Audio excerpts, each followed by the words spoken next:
Hi Chelakuttis, what I eat in a day as a newborn and breastfeeding mom day 2 பார்க்க போகிறோம். காலைல எழுந்து சூப்பராக தண்ணி குடிச்சிட்டு சம் லேகியம் அதெல்லாம் வந்து காலைல ஃபஸ்ட் இன்டேக்காக எடுக்க போகிறோம். அதில் வந்து பெருங்காயம் பவுடர், நெக்ஸ்ட் வந்து கருஞ்சீரகம் பவுடர், நெக்ஸ்ட் வந்து லேகியம், இது எல்லாமே கம்பல்சரியாக வந்து காலைல வெறும் வயிற்றில் நீங்கள் வந்து எடுத்துக்கணும். அப்போ தான் வந்து பேபிக்கும் நல்லது, உங்களுக்கும் நல்லது. So compulsory. அதுக்கப்புறமேட்டுக்கா நம்ம வந்து ட்ரை ஃப்ரூட் ஜூஸ் வந்து குடிக்க போகிறோம். அது நீங்களுமே வந்து காலைல ஃபஸ்ட் இன்டேக்காக எடுத்துக்கோங்க. ரொம்ப பவர்ஃபுல்லாக, ரொம்ப எஃபெக்டிவாக இருக்கும். அதுக்கப்புறமேட்டுக்கா டிஃபன் என்னென்னு பார்த்தீங்கன்னா மல்டி மில்லட் தோசை, சாம்பார், சட்னி சூப்பராக சாப்பிட்டு முடிச்சுட்டு அதுக்கப்புறம் மிட் மார்னிங் ஸ்நாக்காக வந்து பனானா எடுத்தாச்சு. லஞ்சுக்கு வந்து முருங்கைக்கீரை சாம்பார், அதுக்கப்புறம் புடலங்காய் கூட்டு, அதுக்கப்புறம் கருவாடு, கொஞ்சமாக முறுக்கு, இதெல்லாம் வச்சு சூப்பராக வந்து சாப்பிட்டுட்டேன் எம்மியாக.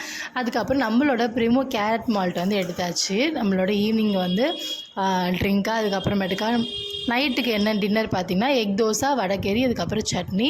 ஹஸ்பண்டோட ப்ரிப்ரேஷன் சூப்பர் டேஸ்ட்டாக வந்து சாப்பிட்டு முடிச்சுட்டு அதுக்கப்புறம் பிரஸ்ட் ஃபீடிங் செக்ரேஷனுக்காக நம்ம வந்து கார்லிக் மில்க் வந்து குடிக்கணும். ஸோ இன்றைக்கோட டே இப்படி தான்